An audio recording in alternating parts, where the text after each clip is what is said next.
الحمدللہ رب العالمین، والصلاة والسلام علی سید الانبیاء والمرسلین وعلی آلہ واصحابہ اجمعین، اما بعد، اعوذ باللہ من الشیطان الرجیم، بسم اللہ الرحمن الرحیم۔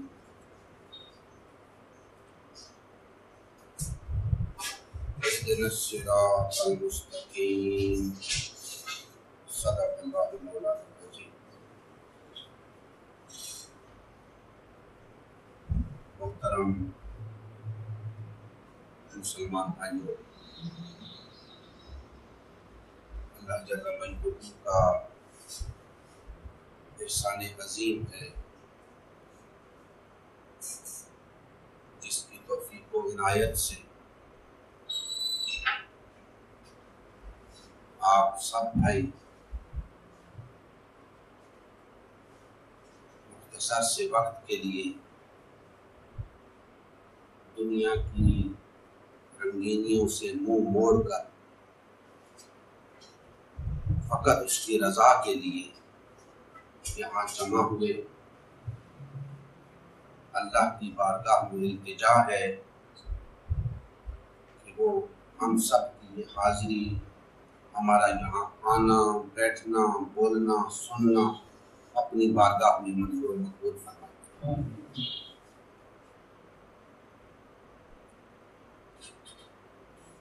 در حقیقت یہ کنونشن دعوتی اور تربیتی کنونشن ہے۔ امت مسلمہ یوتھ ونگ، امت مسلمہ اسٹوڈنٹس ونگ کی جانب سے اس کا اہتمام کیا جاتا ہے۔ یہاں آپ کو بلانے کا مقصد تقاریر سنانا نہیں بلکہ دعوت اور تربیت ہے۔ ہم یہ سمجھتے ہیں کہ ہم آپ کو یہاں بلائیں اور یہاں آپ کو کچھ دے نہ سکے تو یہ ہماری کمزوری ہے، یہ ہماری غلطی ہے، اور اگر ہم کچھ دیں اور آپ یہاں سے کچھ لے کر نہ جائیں تو یہ آپ کی نالائقی ہے۔ ہم پوری کوشش کریں گے کہ یہاں سے آپ کو کچھ دے کر بھیجیں، اور ہمیشہ یہ کوشش ہوتی ہے۔ آپ کوشش کیا کریں کہ یہاں سے کچھ لے کر جائیں۔ اس کے لیے ضروری ہے کہ آپ ہمتن گوش ہو کر میری اس ٹوٹی پھوٹی گفتگو کو سنیں، تاکہ کوئی بات جو ہم آپ تک پہنچانا چاہتے ہیں آپ کے پلے پڑ سکے۔ آج میں نے آپ کے سامنے سورہ الفاتحہ کی آیت نمبر 5 کی تلاوت کا شرف حاصل کیا ہے۔ کوئی بھی مسلمان، کوئی بھی کلمہ گو، خواہ کسی بھی فرقے سے اس کا تعلق ہو، یہ آیت مبارکہ اس کو یاد ہے۔ کیوں؟ اس لیے کہ یہ آیت مبارکہ وہ روزانہ اپنی نماز کے اندر تلاوت کرتا ہے۔ ایک نماز پڑھتا ہے یا 5 نمازیں پڑھتا ہے یا کبھی کبھی پڑھتا ہے، نماز پڑھتا ہے، لہذا یہ سورہ مبارکہ بھی اسے زبانی یاد ہے، اور یہ آیت مبارکہ بھی وہ بار بار پڑھتا ہے۔ آج میں آپ کو بتانا یہ چاہتا ہوں کہ آپ آج تک اس آیہ مبارکہ کو پڑھتے رہے ہیں. کیا کرتے رہے ہیں؟ پڑھتے رہے ہیں. جبکہ یہ پوری سورہ مبارکہ ایک دعا ہے جو پڑھنے کے لیے نہیں، مانگنے کے لیے. سمجھ آ رہی ہے میری بات کی؟ ہم آج تک اس آیت مبارکہ کو پڑھتے رہے اور ہے یہ دعا جسے کہنے کی ضرورت ہے، دعا مانگنے کی ضرورت ہے. اور دعا کس چیز کی مانگی جاتی ہے؟ جو آپ کے پاس نہ ہو. دعا کس چیز کی مانگتے ہیں آپ؟ جو آپ کے پاس نہیں ہوتی. جب صحت کی دعا مانگتے ہیں تو بیمار ہوتے ہیں، صحت کی دعا مانگی جاتی ہے نہیں ہے. مال کی دعا مانگتے ہیں تو آپ غریب ہوتے ہیں، مال مانگا جاتا ہے. اولاد کی دعا مانگتے ہیں تو بے اولاد ہوتے ہیں. الغرض جو دعا بھی آپ مانگتے ہیں وہ اس لیے مانگتے ہیں کہ وہ چیز آپ کے پاس نہیں ہوتی. اب دوستان محترم، ہم یہ دعا روزانہ پڑھتے ہیں، درجنوں بار پڑھتے ہیں روزانہ، لیکن کبھی اس بات کا خیال ہی نہیں آیا کہ کیا ہم اللہ سے کچھ مانگ رہے ہیں. خصوصاً اس آیہ مبارکہ کی بات کہ اہدنا الصراط المستقیم، اے ہمارے رب ہمیں صراط مستقیم دکھا، ہمیں صراط مستقیم دکھا. صراط راستے کو کہتے ہیں اور مستقیم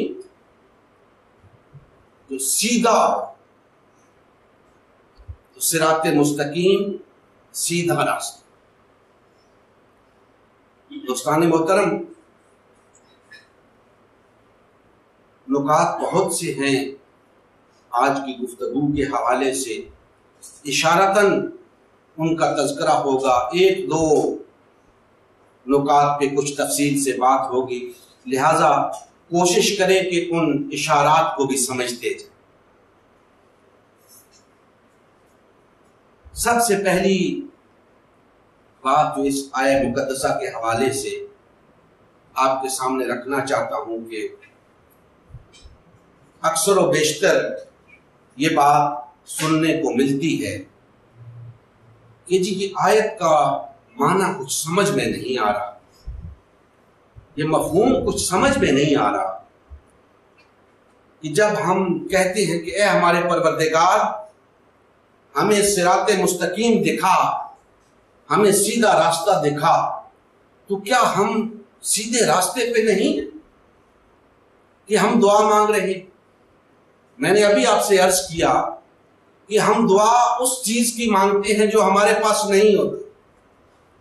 تو پھر جب یہ دعا مانگتے ہیں تو سوال تو پیدا ہوتا ہے کہ کیا ہمارے پاس صراط مستقیم نہیں ہے کہ ہم اس کی دعا مانگ رہے ہیں؟ سوال بجا ہے لیکن الجھن بے جا ہے. سوال بجا ہے، جن بھائیوں کو الجھن ہے وہ بے جا ہے. اس کی وجہ یہ ہے کہ انہیں اس بات کی سمجھ نہیں. میں چاہوں گا کہ آج اس الجھن کو دور کر آپ یقین جانیے اس آیہ مبارکہ کے مفہوم کے حوالے سے علماء آپس میں الجھتے ہیں. ایک کہتا ہے کہ نہیں، اس کا مطلب یہی ہے کہ اے اللہ ہمیں سیدھا راستہ دکھا. دوسرا کہتا ہے نہیں، اس کا مطلب یہ نہیں ہے، اس کا مطلب یہ ہے کہ ہمیں اے اللہ ہمیں سیدھے راستے پہ قائم رکھنا. وہ کہتا ہے کہ نہیں، یہ کسی طریقے سے مفہوم نہیں بنتا. اہدنا کا مطلب دکھانا ہی ہے، اہدنا کا مطلب قائم رکھنا نہیں، اس پہ چلانا نہیں، تو باہر تو اس طرح الجھاؤ پیدا ہوتا ہے۔ ایک آئی مجھے ملے، کہنے لگے کہ میرا کچھ غیر مسلم لوگوں سے واسطہ پڑا، غالباً چائنیز تھے، تو میں نے انہیں اسلام کی دعوت پیش کی۔ تو کہتے ہیں کہ انہوں نے میری بات سنی، ان میں سے ایک چائنیز میرے ساتھ مخاطب ہوا اور مجھے کہنے لگا کہ تمہارا قرآن جہاں سے شروع ہوتا ہے تو پہلی سطروں کے اندر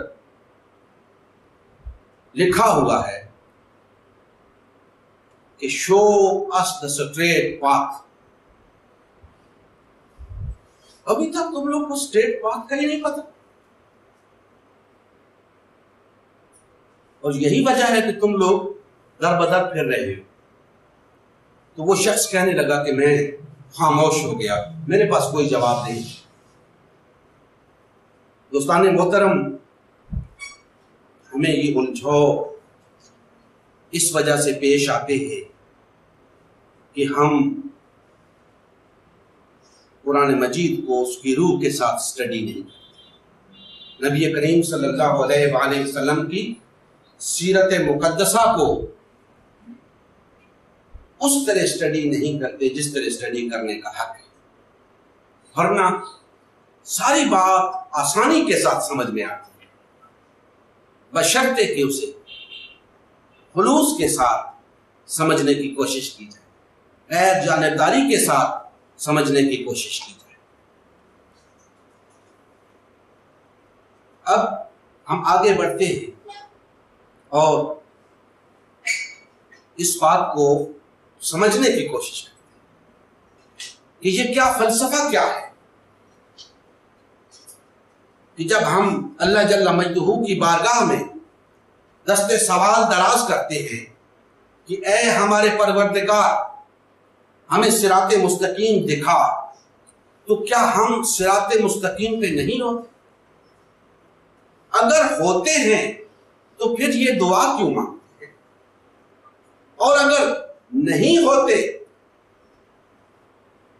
تو پھر یہاں سوال پیدا ہوتا ہے کہ کیا ہم مسلم ہیں؟ کیونکہ مسلم کو تو صراط مستقیم پہ ہی ہونا چاہیے۔ یہ تو ایک غیر مسلم شخص اس طرح کی دعا کر سکتا ہے کہ اے اللہ میں بھٹکا ہوا ہوں، صحیح راستے پہ نہیں ہوں، مجھے سیدھا راستہ دکھا۔ جو شخص اپنے آپ کو مسلم کہتا ہے، نبی کریم صلی اللہ علیہ وآلہ وسلم کا امتی اپنے آپ کو کہتا ہے، اللہ کا بندہ اپنے آپ کو کہتا ہے، وہ جب یہ دعا مانگتا ہے کہ اے اللہ مجھے صراط مستقیم دکھا، مجھے سیدھا راستہ دکھا، تو ضرور کوئی حکمت پنہا ہے اس کے اندر جس کو سمجھنے کی ضرورت ہے۔ آپ ایک چوک پہ کھڑے ہیں، مشرق، مغرب، شمال، جنوب، چاروں طرف راستے نکل رہے ہیں، سیدھے راستے ہیں، جہاں تک آپ کی نگاہ جاتی ہے وہ چاروں راستے سیدھے ہیں، لیکن آپ کو نہیں معلوم کہ اس منزل تک کون سا راستہ جاتا ہے جہاں آپ جانا چاہتے ہیں۔ لہذا آپ کو رہنمائی کی ضرورت ہے کہ وہ راستہ کون سا ہے جس پر چل کر میں اپنی منزل تک پہنچ سکتا۔ بظاہر وہ چاروں راستے چونکہ سیدھے ہیں، لہذا بظاہر وہ صراط مستقیم ہی ہے۔ عربی گرامر کی روح سے وہ چاروں راستے صراط مستقیم ہیں، لیکن قرآنی گرامر کی روح سے ایک راستہ صراط مستقیم ہوتا ہے، سب نہیں۔ قرآن کی روح سے صراط مستقیم ایک ہوتا ہے، بے شمار راستے ہوتے ہیں۔ اللہ جل مجدہ نے ہمیں ایک راستہ دکھایا ہے، ایک راستہ بتایا ہے جسے صراط مستقیم قرار دیا۔ اس ایک راستے کے سوا قرآنی اصطلاح کے مطابق کوئی راستہ صراط مستقیم نہیں، کوئی ایسا راستہ نہیں ہے جس پر چل کر ایک مسلم اور مومن شخص اپنی منزل تک پہنچ سکتا ہے۔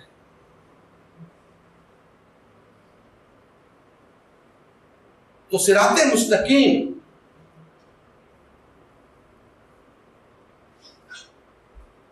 سیدھا راستہ جس کی ہم اللہ جل مجدہ کی بارگاہ میں دعا مانگ رہے ہیں، تو سوال اپنی جگہ موجود ہے کہ کیا ہم صراط مستقیم پہ نہیں ہیں اس لیے ہم دعا مانگ رہے ہیں، یا صراط مستقیم پہ ہیں تو اس کا کچھ اور مطلب ہے؟ اس بات کو سمجھنے کی کوشش کریں۔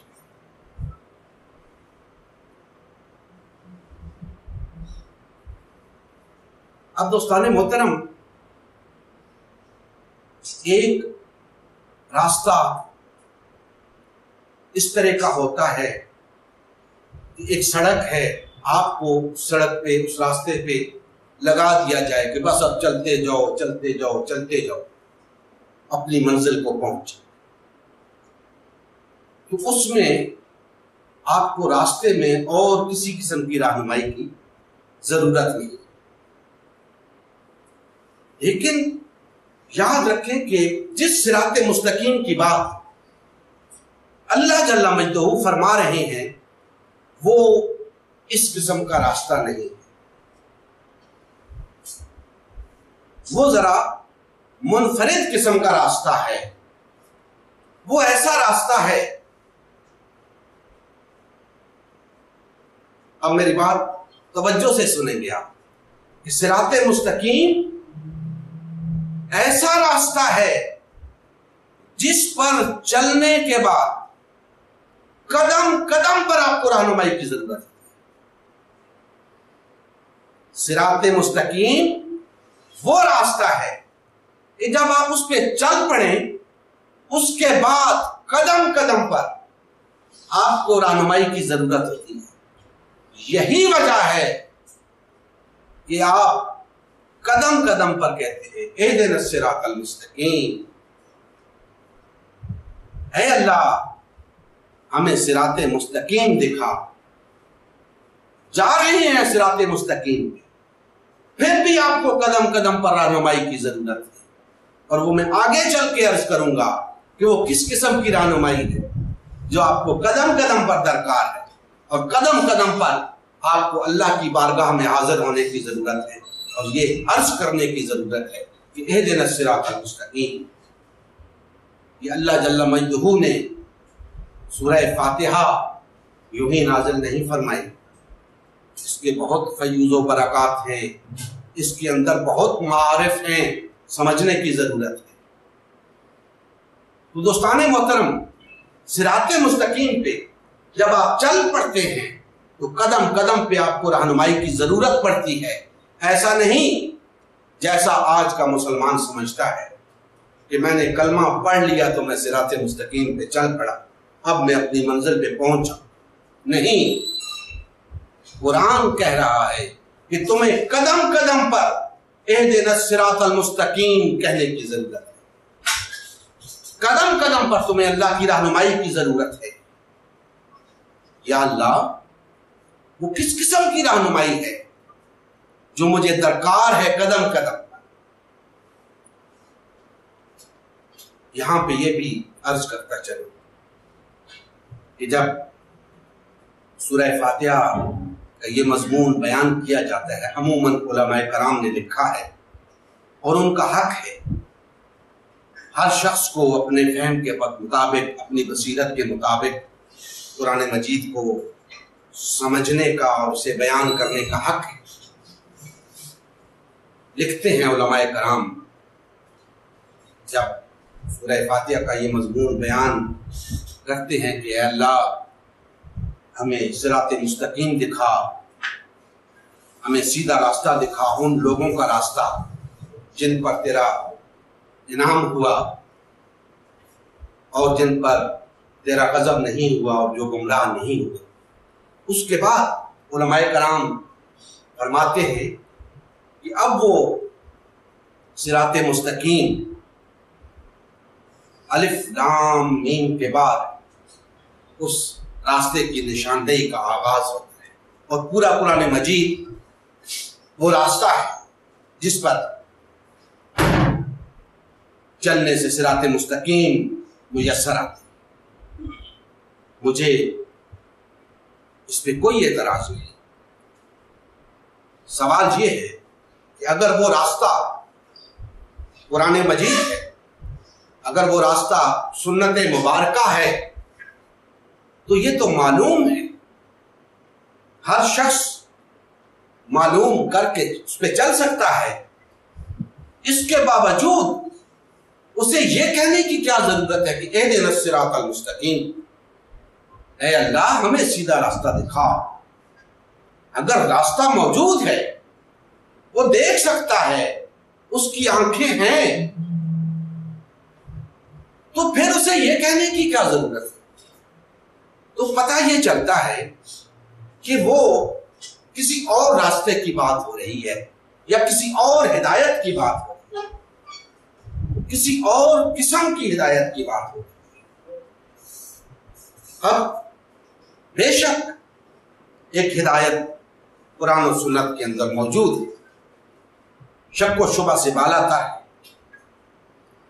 لیکن ایک ہدایت وہ ہے جو موجود تو نہیں، لیکن اس کی ضرورت قدم قدم پر ہے۔ موجود تو نہیں، لیکن اس کی ضرورت قدم قدم پر ہے۔ وہ کون سی ہدایت جس کے لیے ہم اللہ کی بارگاہ میں التجا کر رہے ہیں کہ اے اللہ ہمیں صراط مستقیم کی ہدایت عطا فرما، ہمیں سیدھا راستہ دکھا، اور یہ جو قرآن و سنت میں موجود رہنمائی، یہ وہ رہنمائی ہے جس سے حلال و حرام کی تمیز ہوتی ہے۔ قرآن و سنت کی رہنمائی سے حلال و حرام کی تمیز ہوتی ہے، اس سے کفر اور ایمان کی تمیز ہوتی ہے، اور قرآن و سنت سے توحید اور شرک کی تمیز ہوتی ہے، اور قرآن و سنت کی رہنمائی سے حق اور باطل کی تمیز ہوتی ہے۔ اب یہ موجود رہنمائی جو ہے، اس سے تو اس طرح کی رہنمائی میسر آتی ہے جسے ہم صراط مستقیم کہتے ہیں، لیکن سوال یہ ہے کہ جب حلال و حرام کی تمیز بھی ہمارے پاس موجود، کفر اور ایمان کی تمیز بھی موجود، حق اور باطل کی تمیز بھی موجود، توحید اور شرک کی تمیز بھی موجود، پھر ہم کس صراط مستقیم کی ہدایت مانگ رہے ہیں؟ جب یہ سب چیزیں جب معلوم ہیں، ہمیں قرآن و سنت میں تفصیل کے ساتھ ان کا ذکر موجود ہے، پھر ہم کس بات کی ہدایت مانگ رہے ہیں؟ وہ کیا صراط مستقیم ہے جس کی ہم ہدایت مانگ رہے ہیں؟ دوستان محترم،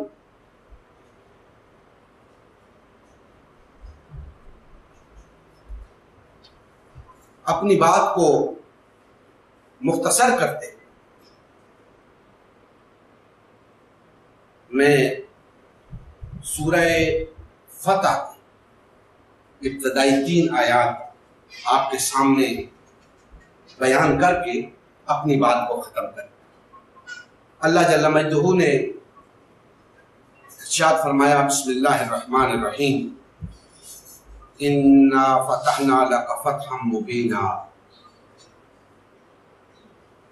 لیغفر لک اللہ ما تقدم من ذنبک وما تأخر ویتم نعمتہ علیک ویہدیک صراطا مستقیما وینصرک اللہ نصرا عزیزا صدق اللہ۔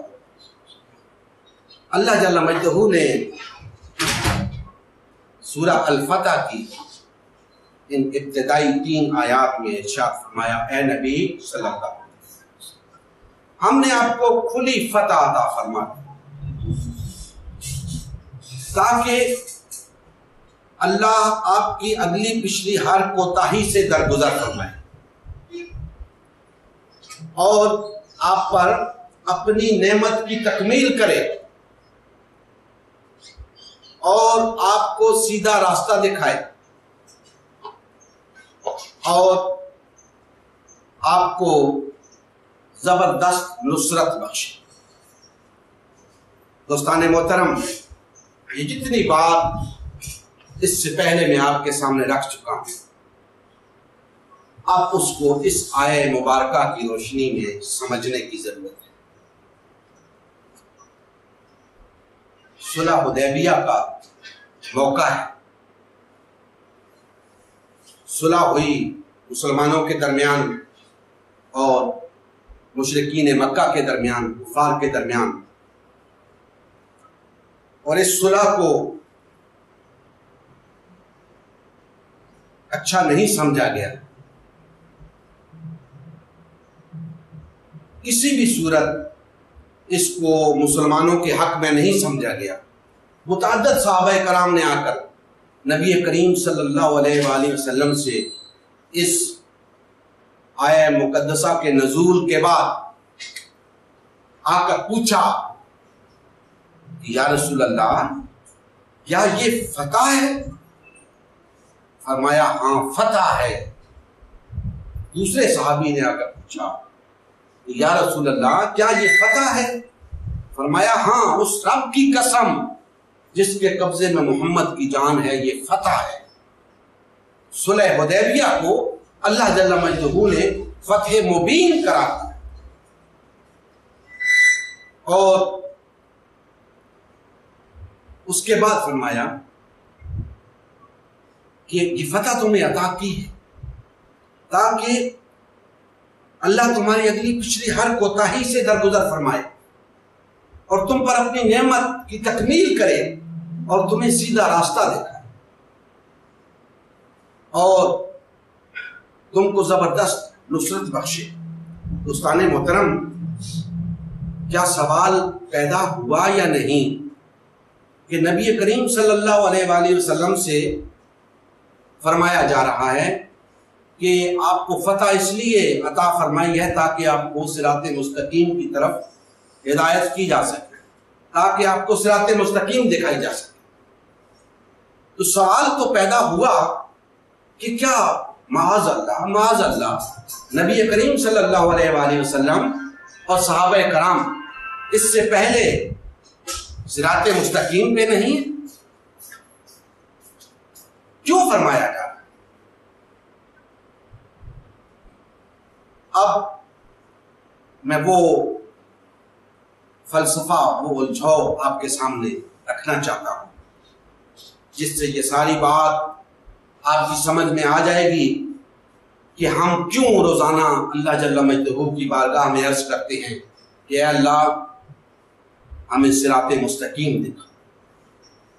دوستان محترم، جب صلح حدیبیہ ہوئی تو صحابہ کرام بعد میں فرماتے ہیں کہ لوگ فتح مکہ کو مسلمانوں کی فتح سمجھتے تھے، ہم صلح حدیبیہ کو مسلمانوں کی فتح سمجھتے تھے۔ اتنی اہمیت چیز کی اور اللہ جل مجدہ نے یہ فرما کے اس بات کی طرف نشاندہی فرمائی کہ اس فتح سے، صلح حدیبیہ کی فتح سے، مسلمانوں کی اس جد و جہد کے دوران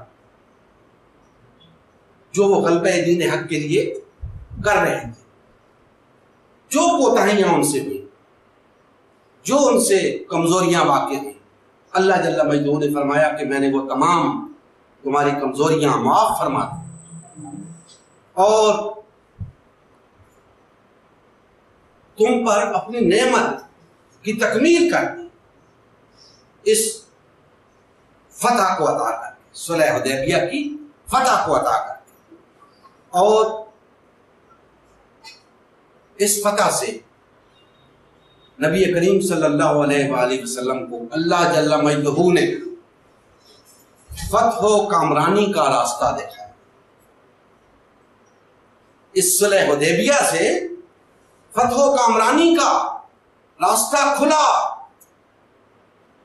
اب آپ اس بات کو سمجھ سکتے ہیں کہ وہ صراط مستقیم دکھانا کیا ہوتا ہے، کہ اللہ جل مجدہ نے ایک ایسی صلح، ایک ایسا معاہدہ مسلمانوں اور مشرکین کے درمیان قائم فرمایا کہ اس سے مسلمانوں کی کامیابی کا راستہ کھل گیا۔ یہ تھی صراط مستقیم کی طرف رہنمائی، نبی کریم صلی اللہ علیہ وآلہ وسلم اور صحابہ کرام کی رہنمائی تھی صراط مستقیم کی طرف۔ تو کیا مطلب ہوا؟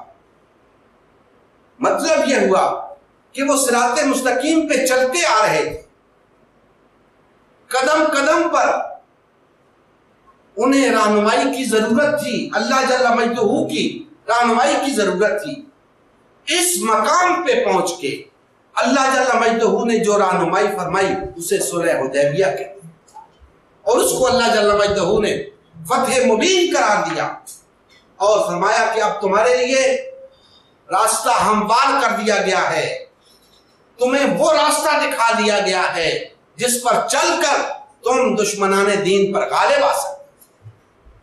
اور پھر تاریخ انسانیت نے دیکھا کہ اس فتح مبین سے مسلمانوں کی کامیابی کا در کیسے واہ ہوا کہ پھر بہت جلد مسلمان مشرکین پر غالب آ گئے، کفار پر غالب آ گئے، مکہ فتح ہوا اور پھر آگے راستے کھلتے گئے۔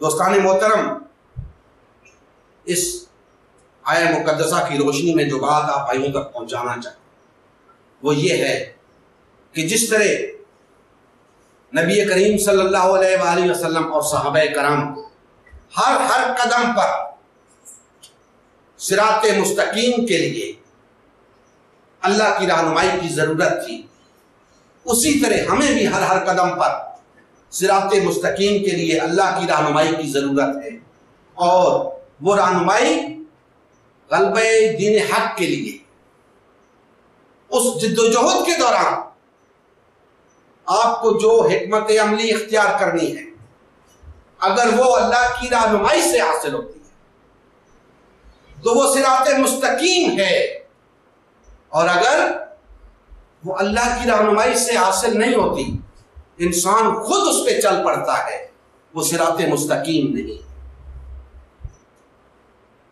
اللہ کی طرف سے جو رہنمائی ہوگی اس راستے پہ جب چلیں گے تو وہ صراط مستقیم کہلائے گا۔ اور میں آپ سے عرض کر چکا کہ عربی گرامر کی روح سے تو صراط مستقیم آپ کو بہت ملیں گے، لیکن اللہ جل مجدہ کی نگاہ میں جو صراط مستقیم ہے، جو قرآن کی نظر میں صراط مستقیم ہے، وہ ایک ہی ہے، اور وہ کسی شخص کو خود بخود میسر نہیں آتا۔ اگر خود میسر آ سکتا تو اللہ سے دعا مانگنے کی ضرورت نہ تھی۔ ہر کلمہ گو کو، خواہ وہ چھوٹا ہے بڑا ہے، خواہ وہ پیر ہے یا مرید ہے، عالم ہے یا عام شخص ہے، سب کو اللہ کی بارگاہ میں یہ دعا مانگنے کا حکم ہے کہ اہدنا الصراط المستقیم۔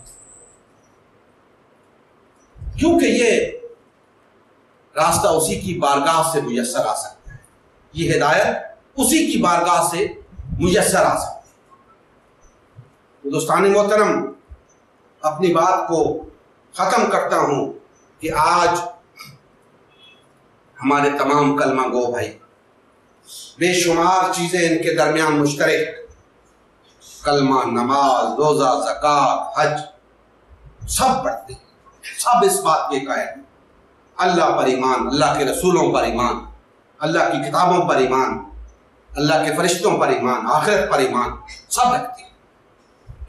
لیکن مسئلہ کیا ہے؟ راستے جدا جدا، صراط مستقیم میسر نہیں ہے، راستے جدا جدا ہیں۔ ہر گروہ اپنے تئیں یہ سمجھتا ہے کہ وہ صراط مستقیم پہ، ایسا نہیں ہے۔ اپنی سمجھ سے صراط مستقیم میسر نہیں آتی۔ صراط مستقیم کے حصول کے لیے اللہ کی بارگاہ میں حاضر ہونا پڑے گا، اللہ کی بارگاہ میں التجا کرنی پڑے گی کہ اے اللہ ہمیں صراط مستقیم دکھا، اور پھر اللہ جو راستہ دکھائے گا وہی صراط مستقیم ہوگا، اور وہ ایک ہوگا، متعدد نہیں، وہ ایک راستہ ہوگا۔ آپ اس کی تسلی کر لیں کہ وہ ایک راستہ کون سا ہے۔ میں آپ کو دعوے کے ساتھ کہتا ہوں وہ راستہ موجود ہے، شرط صرف یہ ہے کہ آپ اپنے اندر وہ آرزو پیدا کریں، کبھی دل سے دعا تو مانگیں، اس بات کی تمنا تو کریں، اپنے اندر وہ تڑپ تو پیدا کریں۔ اللہ اس راستے کی طرف آپ کی رہنمائی کرے گا، کیوں نہیں کرے گا؟ اللہ تو ایمان بھی اسے دیتا ہے جو ایمان لانا چاہتا ہے۔ تو آپ اگر صراط مستقیم پر آنا چاہتے ہیں تو اللہ تبارک تعالیٰ ضرور آپ کو عطا کرے گا صراط مستقیم۔ لیکن اگر آپ یہ سمجھتے ہیں کہ مجھے دعا مانگنے کی ضرورت نہیں، میں تو صراط مستقیم پر ہوں، پھر آپ کی مرضی ہے، پھر میں کچھ نہیں کہہ سکتا، آپ خود مختار ہیں اس معاملے میں۔ میں تو وہ بات کہہ رہا ہوں جو قرآن کہہ رہا ہے کہ صراط مستقیم پر آنے کے لیے اللہ کی بارگاہ میں آنا پڑے گا، اللہ سے التجا کرنی پڑے گی۔ یوں ہی اپنے آپ کو صراط مستقیم پر سمجھ لینا دانش مندی نہیں، نادانی ہے۔ اور آج یہ نادانی ہمارے تمام کلمہ گو بھائی کر رہے ہیں۔ ہر شخص، ہر گروہ یہ سمجھتا ہے کہ وہ صراط مستقیم پہ ہے، حالانکہ یہ بات پتھر پر لکیر ہے کہ صراط مستقیم پر ایک ہی گروہ ہوگا، ایک ہی گروہ ہو سکتا ہے، اللہ کا بتایا ہوا راستہ ایک ہی ہو سکتا ہے، اللہ نے متعدد راستے نہیں بتائے۔ تو جب راستہ ایک ہی بتایا ہے تو اس راستے پر چلنے کے دعوے داروں کو ایک ہی راستہ اختیار کرنا، اس کے لیے وحدت اختیار کرنی ہوگی، تفرقے سے نکلنا ہوگا، پارٹی بازی ترک کرنی ہوگی، ایک جماعت بننا ہوگا، ایک امیر کی اطاعت میں آنا ہوگا، تب جا کر صراط مستقیم پر گامزن ہوں گے۔ ورنہ آپ نے مختلف راستے جو اپنا رکھے، عربی گرامر کی روح سے آپ انہیں صراط مستقیم سمجھتے رہے، قرآن کی روشنی میں وہ صراط مستقیم نہیں، وہ متعدد راستے ہیں۔ اور یاد رکھیں، بھولے بھٹکے لوگ، متعدد راستوں میں گم ہو جانے والے لوگ، ان کے لیے یہ آخری موقع ہے زندگی کے اندر کہ وہ لوٹ آئیں۔ بھٹک جانے والے بہت کم لوٹتے ہیں، ان کے لیے یہ موقع ہوتا ہے کہ وہ لوٹ آئیں پھر صراط مستقیم کی طرف، کیونکہ جس راستے پہ وہ چل پڑے ہیں وہ منزل کو نہیں جاتا، وہ اس منزل تک نہیں جاتا جہاں آپ جانا چاہتے ہیں، جہاں اللہ آپ کو لے جانا چاہتا ہے، جہاں اسلام آپ کو پہنچانا چاہتا ہے، اگر آپ اس منزل کو پانا چاہتے ہیں پھر آپ کو واپس گھوم پھر کے واپس صراط مستقیم پہ آنا، اس کے سوا کوئی چارہ نہیں۔ اگر کوئی چارہ ہوتا تو پھر ہم اللہ کی بارگاہ میں یہ دعا نہ مانگ رہے ہوتے اور قدم قدم پر اس کی ضرورت نہ محسوس کر رہے ہوتے کہ اے اللہ ہمیں صراط مستقیم عطا۔ دوستان محترم، اللہ جل مجدہ ہمارے حال پہ رحم فرمائے اور ہمیں قدم قدم پر صراط مستقیم کی طرف ہماری رہنمائی فرمائے اور دیگر راستوں سے ہمیں محفوظ فرمائے۔ وما علینا الا البلاغ۔